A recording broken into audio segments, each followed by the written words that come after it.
যে সামনের কয়েক বছর, বেশি নয় যেটা বিশেষজ্ঞরা বলছেন, সামনের 5 বছরের মধ্যে ভয়াবহ অবস্থা বা পরিস্থিতি সৃষ্টি হতে পারে। এবং যে কোনো সামান্য মানুষ, সাধারণ মানুষ বলছেন না, বলছেন 2024 সালের নোবেল জয়ী ফিজিসিস্ট, বলছেন ভূতপূর্ব গুগলের চিফ এক্সিকিউটিভ অফিসার, অর্থাৎ যারা এই ব্যাপারে পারদর্শী।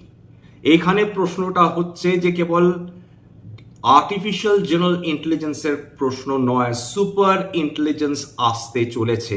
এই সুপার ইন্টেলিজেন্স বলা হচ্ছে বর্তমান সার্ভিসেস ইন্ডাস্ট্রির 60% অবধি তারা লিটারালি যে চাকরি রয়েছে, জীবিকা রয়েছে, সেটা সম্পূর্ণভাবে মুছে ফেলতে সক্ষম।